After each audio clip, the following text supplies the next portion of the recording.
Have you ever, in the middle of heartbreak, shouted at someone you loved, saying something like, "You owe me in this life. You will pay me back in the next"? Have you ever, in the sweetest moment of romance, held someone's hand and whispered, "Let us be together not only in this life, but in every life to come"?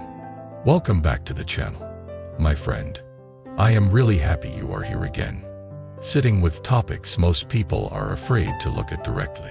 Today we are going to talk about something that sounds poetic on the surface, but can become very heavy in the unseen world of karma and rebirth: the vows we make in love, the promises we throw out when we are drunk on emotion, and how those vows can turn into invisible contracts that follow us from life to life.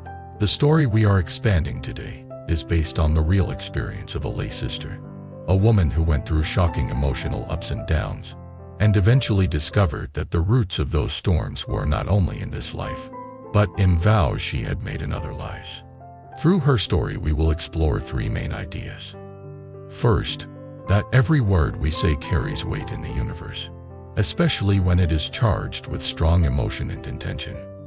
Second, that some of the relationships that feel like destiny, or "I can never escape this person," are not random at all, but the result of unfinished karmic contracts. And third, that there are real, practical ways to loosen and eventually release those contracts, so we are not endlessly dragged by attachment, jealousy, and pain. If you have ever felt that a certain relationship in your life was more like a binding than a blessing, if you have ever sensed that a person's presence in your story was not just a coincidence but something deeper and older, then stay with me. We are going to walk through this slowly, as if we are sitting in a quiet room with tea and tying knots one by one. Let us start with a simple but uncomfortable idea: the universe is listening when you speak. Most of the time, we treat words as if they were smoke. We get angry, we explode, we curse, and we say, "I did not really mean that. I was just emotional." Or we get high on romance. We promise eternity. And later, when things fall apart, we say, "Well, I was young. I did not know better." For us, words feel temporary. But in the deeper view of karma, every word, especially spoken with strong emotion, is like signing your name on an invisible document. That invisible document is what we could call a karmic contract. It is not written on paper. It is written in consciousness. It is written in your own mind and in the shared energy field between you and the other person. In the teachings, this is often described in terms of vows. A vow is not just a casual wish. It is a declaration of direction. It is your mind saying to existence, "This is what I want. This is what I am willing to be tied to." When a vow is clear, selfless, and wise, it becomes a powerful force that lifts you up. For example, when someone sincerely vows to awaken for the benefit of all beings, or to live a life of compassion and non-harm, that vow gathers countless good conditions around them, life after life. But when a vow is muddy, selfish, or driven by obsession, it becomes a chain. Many love vows are exactly like that. They sound romantic, but they are actually full of attachment. "Even if you hurt me, I will never leave you. If you betray me, I will hate you for 10 lifetimes. You belong to me in this life, and you will belong to me in the next. We will be husband and wife in every single life from now on." These declarations are not neutral. They are soaked in desire, fear, control, and a very heavy sense of I and mine. In the moment, we feel heroic saying these things. It feels intense, passionate, like proof of how much we care. But on the level of karma, we are signing contracts we may regret for many lifetimes. To make this more than just theory, let me tell you the story of one woman. A story that could easily be turned into a movie, but that is also a mirror for many of us. Imagine a woman walking down a city street. If you saw her from a distance, your eyes would almost automatically follow her. She is beautiful in a way that is not just about features. Every tilt of her head, Every movement of her hand, every look in her eyes has a kind of magnetism. She does not try too hard. She simply walks, and people notice. Men feel confused and drawn. Women feel a mix of admiration and jealousy. Let us call her Claire. Claire grew up in a wealthy family. Her grandparents adored her. To them, she was the little princess of the house, and they gave her almost everything she wanted. She was never really taught how to handle frustration, how to accept no, how to live with limits. When she wanted a toy, she got it. When she wanted attention, she received it. Little by little, a pattern formed in her heart, the belief that her desires were central, that she was entitled to being loved and served, and that the world existed as a stage for her drama. When her grandparents passed away, Claire's parents suddenly realized how wild and unrestrained she had become. They tried to set rules, but by then it was too late. She was already used to living as she pleased. Their words went in one ear and out the other. When she stepped into her teenage years and then into early adulthood, this inner pattern moved from toys and sweets to romance. Her love life was like a spinning carousel. She did not just have one relationship. She had many. Some ended quickly, like fireworks that flash and disappear. Others dragged on in endless fights and reconciliations, full of shouting, tears, and dramatic promises. She married more than once, and each marriage ended in separation. She also stepped into other people's marriages, becoming the other woman more than once. On the outside, it looked like she was surrounded by passion and attention. On the inside, she was exhausted and empty. If you met her at a party, you might think, she has so many choices. She must be very happy. But if you followed her home after the party, you would see a different picture. Nights of lying awake, replaying old conversations, clinging to her phone, checking messages, feeling jealous, feeling afraid that someone would leave her, feeling equally afraid that someone would not leave her and she would be trapped. She once described her life as being pulled around by invisible ropes, a prisoner in a golden cage. As time went on, Claire began to notice a strange pattern. It was as if the same type of relationship kept repeating in different costumes, different faces, different names, different jobs, but the same core dynamics. At first she was a hunter, chasing, seducing, enjoying the thrill of conquest. Later she became the hunted, the one who was chased, used, and abandoned. Sometimes she felt deeply wronged. Other times, if she was honest, she knew she was the one causing harm. The turning point came not from a self-help book, but from a deep feeling of collapse. After yet another painful breakup, after yet another round of crying in bathrooms and screaming at the sky, she felt completely drained. There was no anger left, only a numb kind of despair. One night, she looked at herself in the mirror and thought, if there is such a thing as karma and rebirth, if there is such a thing as cause and effect, then I have no idea what I did. But I must have done something very serious. Otherwise, why does my life keep looping like this? A friend who practiced deeply introduced her to a teacher, an older master known for being able to see into karmic connections. He was not the type to dress things up. He wore simple robes, lived simply, and had a clear, sharp gaze that made people feel both nervous and safe at the same time. When Claire first went to see him, she treated it like a mix of curiosity and entertainment. Part of her thought, maybe he will say something magical. Another part thought, people exaggerate these things. But when she actually sat in front of him, something in her heart softened. The room was quiet. The master looked at her without judgment, as if he was looking beyond her makeup, beyond her clothes, beyond her performance. He asked her a few simple questions about her life.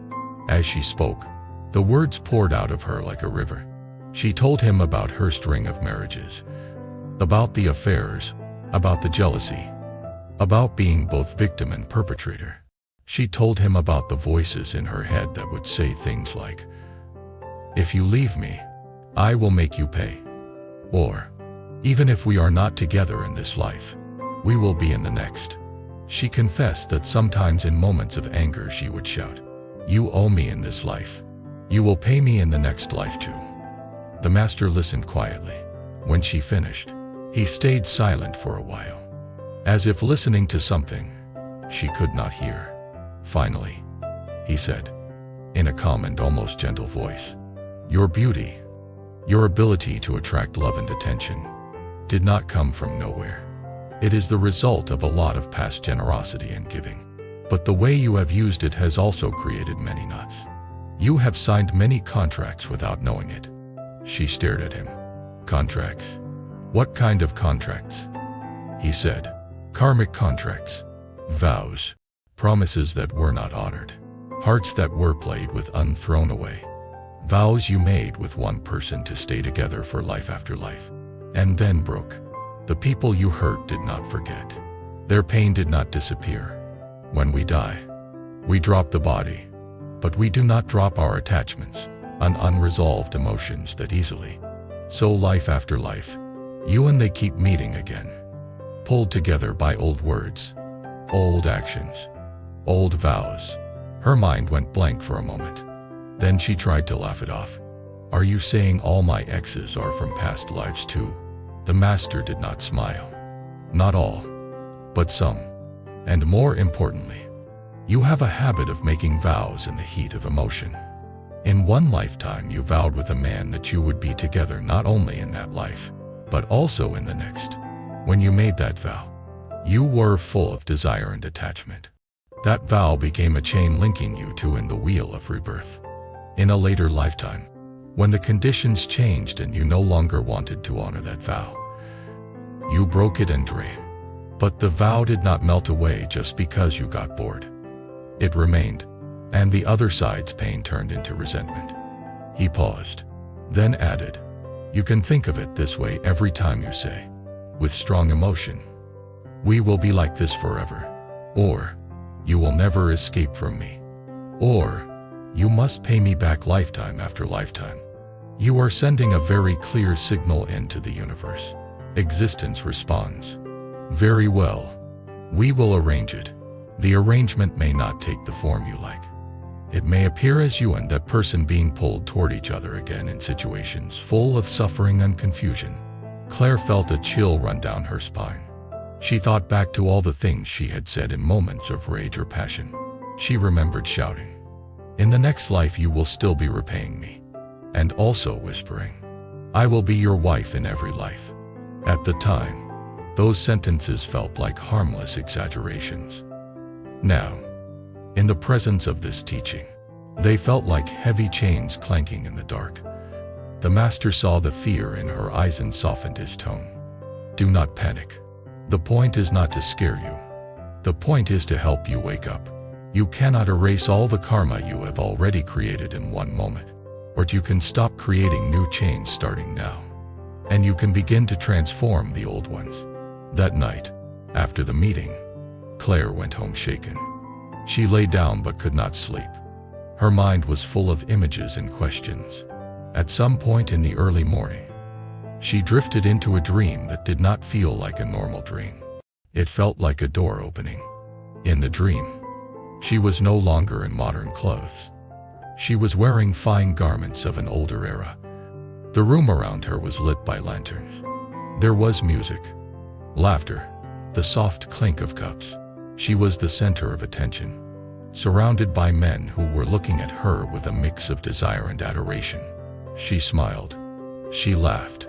She touched their arms lightly. She let them hope. Among them was one man whose eyes were more intense than the rest.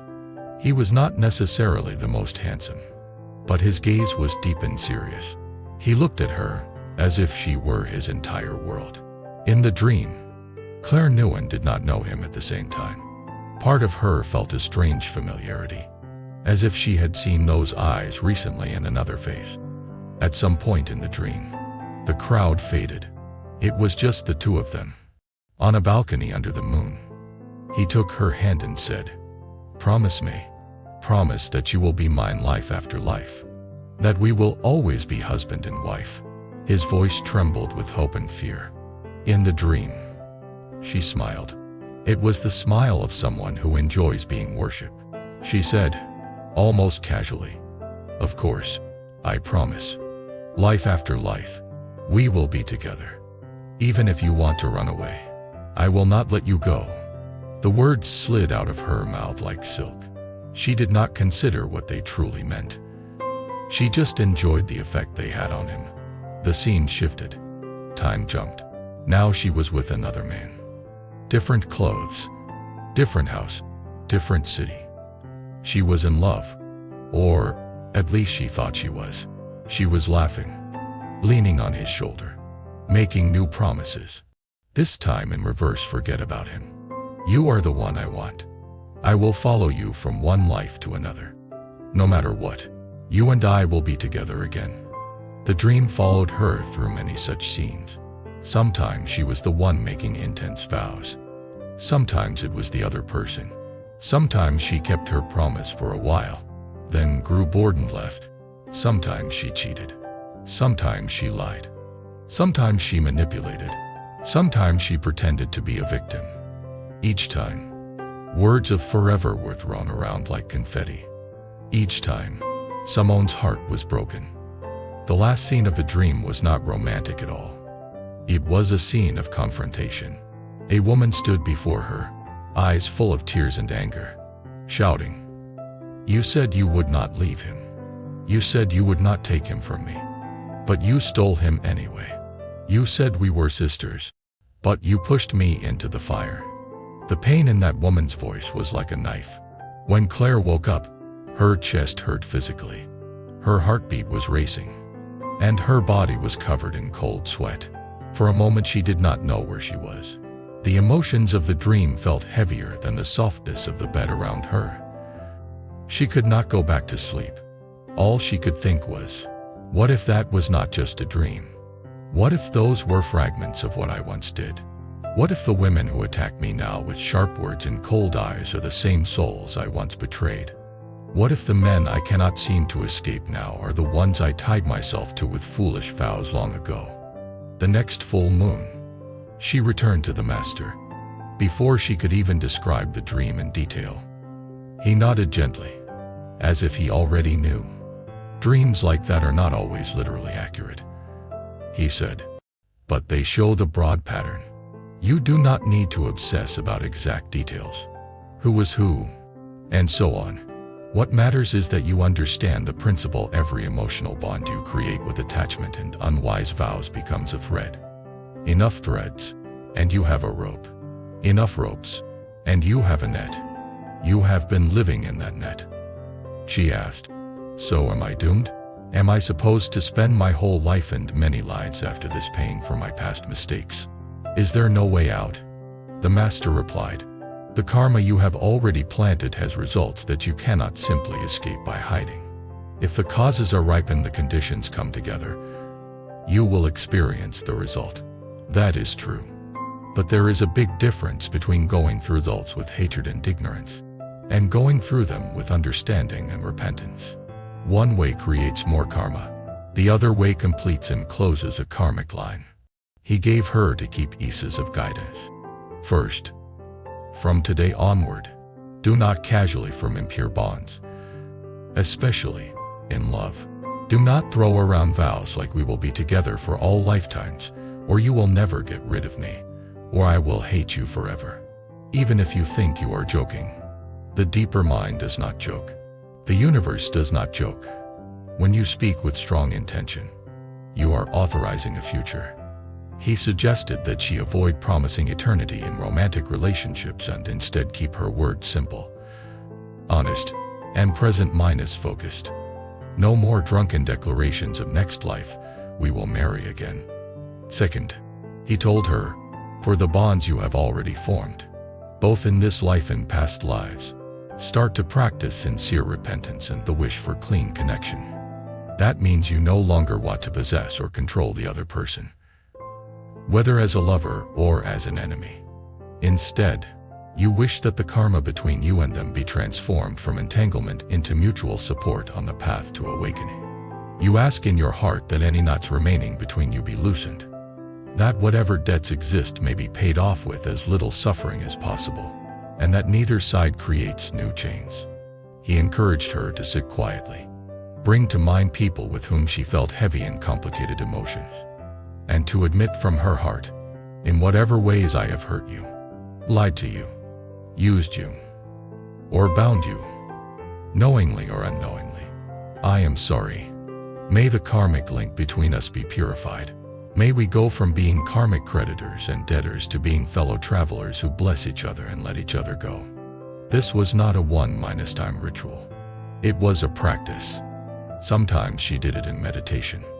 Sometimes she did it before sleep, especially on nights when old memories or faces came back to bother her. At first, her life did not change in any dramatic way. Old relationships still caused pain. People she had hurt did not suddenly appear and forgive her. Men she had vowed with did not magically disappear from her orbit. But slowly, over time, something began to shift. The intense pull she felt towards certain people began to weaken. The desperate hunger for romantic attention softened. The voices in her mind that used to scream, "I cannot live without him," began to sound less convincing. She started paying attention to her speech. When friends joked about vows like "I will never leave you," or "we will do this forever," she smiled but did not repeat those lines. If someone teased her with "next life we will be together again," she would gently say, "I hope in the next life we are free and wise, and we meet only if it helps both of us awaken." She also watched her thoughts. Every time a dark wish appeared, like "I hope he suffers for what he did to me," she would catch it, recognize that it was another seed of entanglement, and transform it into, "May he wake up from his ignorance. May he not continue to harm others. May I not be tied to him by hatred." What happened was not instant liberation, but a gradual lightening. Imagine a person who has been dragging 10 heavy suitcases for years. At first, they do not even know that dropping one is an option. Then someone shows them how to let go. They drop one suitcase. The weight is still heavy, but slightly less. Then another, and another. One day, they turn around and see that the pile behind them is shrinking. Claire started to feel that way. Her outer circumstances took time to change, but her inner posture was different. She was no longer chasing intense vows. She was no longer proud of promising forever. Instead, she began to value peace, clarity, and the beauty of healthy boundaries. She tasted what it meant for love to be based on mutual respect and growth rather than on possession and fear. Through her story, you can see a reflection of something very important for all of us. When we talk about karma, vows, and rebirth, it is not about blaming yourself for every painful thing in your life. It is about understanding how deeply cause and effect penetrate, even into the level of casual phrases and emotional promises. Think back for a moment. Can you remember a time when you said, "If you hurt me, I will never forgive you," or "I will remember this for the rest of my life," or "Even if I die, I will not let you go"? These are not just dramatic lines in a movie. If spoken with intense feeling, they can echo beyond the scene in which they were spoken. At the same time, this is not a call to become paranoid about every sentence. It is a call to become more conscious, more awake, more responsible for the energy you send out through your speech. It is a reminder that vows are sacred tools. They are meant to be used with wisdom, not carelessly. So what can you do now? If you suspect that you have made some heavy promises in the past, or if you just want to live more cleanly going forward, first, you can adopt the habit of pausing before you speak in moments of intense emotion. When you are angry, instead of rushing to declare eternal hatred or revenge, you can give yourself a moment to breathe. You can still express how you feel, but without tying your soul to lifelong contracts of suffering. Rather than saying, "I will hate you forever," you might say, "What you did hurts me deeply, and I need to protect myself from this." The first builds a karmic chain. The second sets a boundary. When you are deeply in love, you can cherish the beauty of the moment without insisting that it must be repeated in every lifetime. You can say, right now, in this life, I choose to walk with you. Instead of, you will be mine in every life whether you like it or not. The first is a free choice. The second is a karmic debt waiting to be borne. Second, you can begin your own practice of repentance and purification. You do not need to wait until you remember specific past lives. Most of us will not have clear memories like Claire's dream. That is fine. What we do have is the present awareness that we have surely, in this life and others, made mistakes. We have lied. We have hurt. We have clung. We have manipulated. To deny this is to deny that we are human. You can find a quiet moment, close your eyes, and turn your attention gently inward. Bring to mind people with whom you feel heavy, complicated, or unresolved.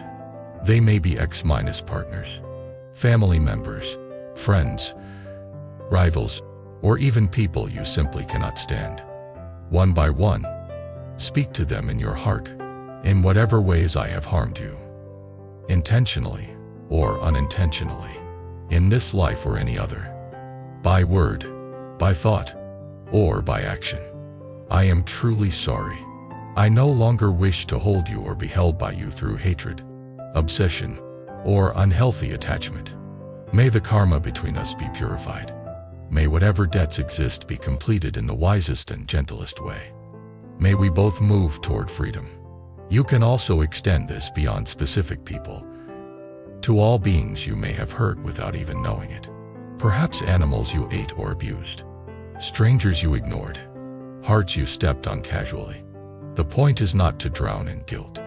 The point is to open your heart to the reality that your existence is not isolated. Every action sends ripples into the web of life. When you admit this and ask for forgiveness, you are not just being polite. You are changing your inner direction. Third, you can reorient your vows themselves. Instead of using your power of intention to bind yourself to cycles of passion and pain, you can use that same power to commit to awakening, compassion, and wise living. For example, you might make a quiet vow like this: may I, in this life and all lives, grow in wisdom and compassion. May I learn not to bind others through my ego and fear. May the relationships I form be clean, honest, and supportive of growth. May I not create new chains for myself or others. This kind of vow does not control anyone. It does not demand that a specific person stay by your side. It simply sets the direction of your own heart.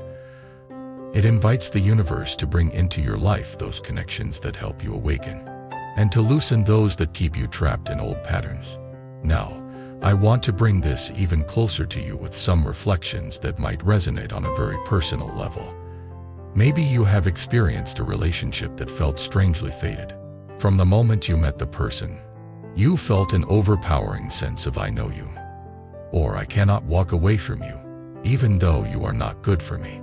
Maybe your friends, your family, even your own rational mind told you, this is unhealthy, but some deep part of you resisted letting go, as if something older than this life insisted on holding on. It is possible that such a relationship is reinforced by past vows. That does not mean you are supposed to stay in it forever. It also does not mean you should run away recklessly. What it does mean is that instead of seeing it as a simple case of bad luck or so much romance, you can treat it as an opportunity to complete something with awareness. You can ask, what is the lesson here? How can I close this contract without creating a new one? Maybe you have also felt, at certain moments, an urge to say something extreme, like, if you leave me, I will die. I will never forgive you. And maybe, sometime later, you realize that those words had become a cage you built around your own heart. You trapped yourself in an identity of victim or avenger. The more you tried to stand by your words, the more you suffered. Understanding the karmic weight of vows can help you let yourself out of that cage. You might say, I said those words when I was in pain and confusion. They came from ignorance, not from wisdom. I now choose to release them. I do not have to keep punishing myself and others just to prove that I meant what I said when I was unconscious. We often think that integrity means never changing our position. But in the deeper spiritual sense, integrity means being true to wisdom and compassion. When you see that a vow was unwise, integrity is not clinging to it forever. Integrity is admitting the mistake, asking for forgiveness, and changing course. I also want to acknowledge that many people have trauma and deep scars from relationships. If you hear about karma and vows, you might be tempted to blame yourself for everything that has happened to you. That is not the intention here. Karma is not a weapon to beat yourself up with. It is a lens to understand how complex and interconnected life really is. If someone has harmed you, they are responsible for their own action. You are not guilty for what they chose to do. At the same time, you are free to ask whether there are patterns in your own mind and field that repeatedly attract similar situations, and whether there are vows, beliefs, or identity stories that keep pulling you back into similar roles. Exploring this is not about blame. It is about empowerment. Maybe, for example, you have unconsciously carried a vow like I will always sacrifice myself for others, or I am the one who has to suffer so others can be happy. Such vows can lead you into relationships where you are constantly exploited. Realizing this, you can consciously release that old vow and replace it with a wiser one. Like I will care for others in a way that also honors my own dignity and truth. As you listen to all of this, you might be remembering your own experiences. Perhaps you recall shouting something in the heat of anger that now makes you shiver. Perhaps you remember promising forever to someone you no longer even recognize. Perhaps you see how your words have written the script of your life more than you realized.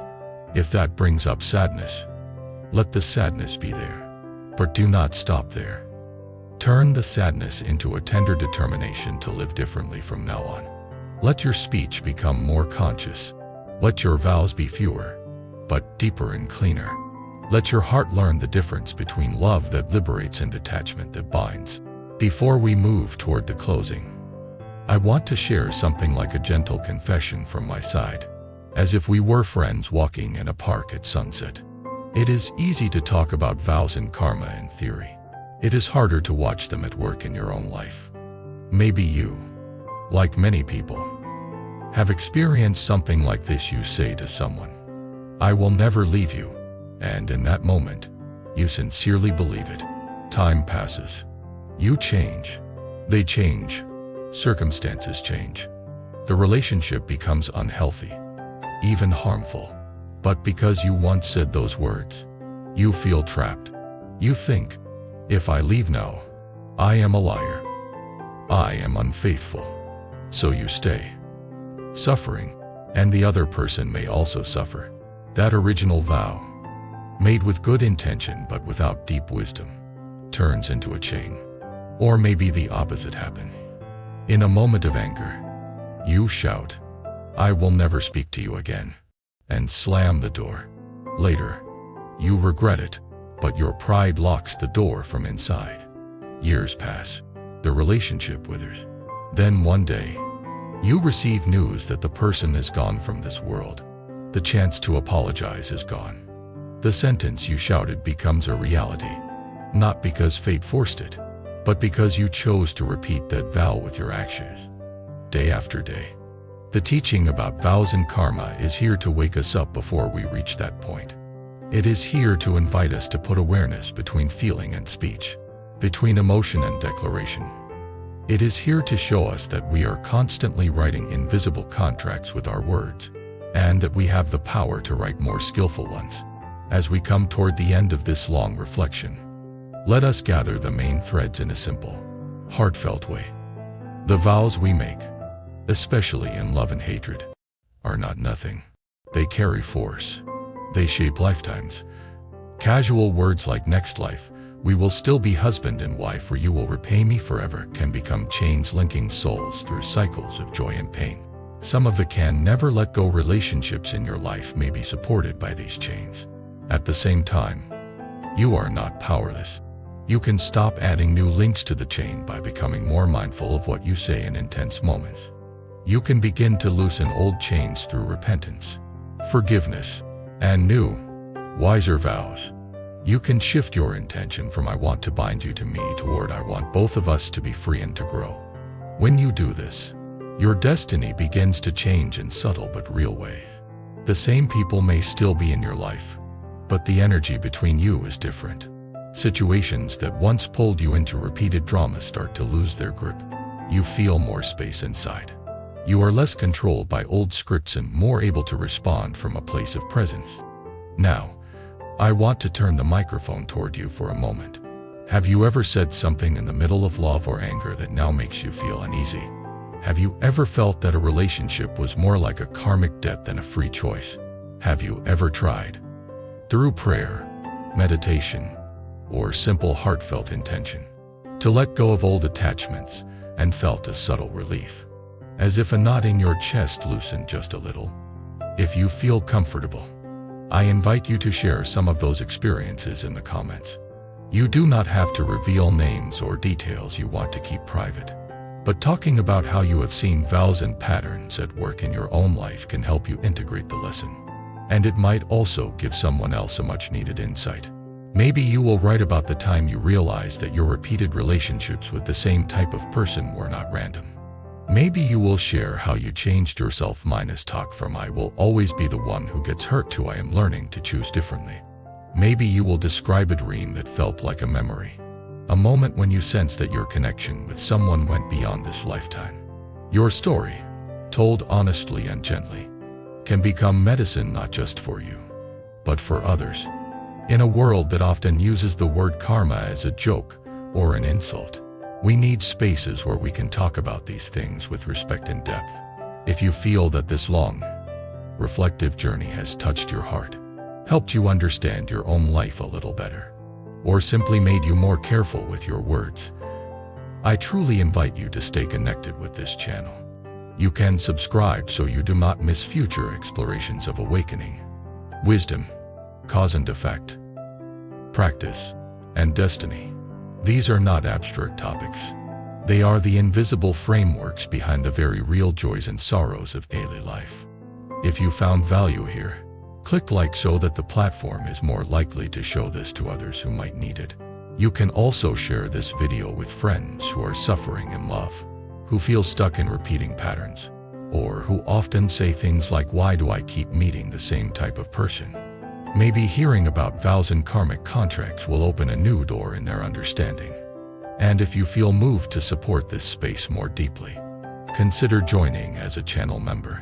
Your support helps us keep creating content that is not just quick entertainment, but a kind of spiritual companionship, walking with you through these very human, very mysterious questions. Thank you for staying with me all the way to the end. May you, from this moment on, speak with more awareness, love with more wisdom, and use your power of vow to free yourself and others, not to bind.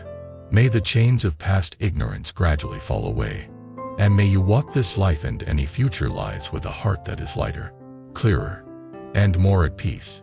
There comes a time when you realize you want something that belongs just to you, something that brings comfort and keeps you connected to your inner world.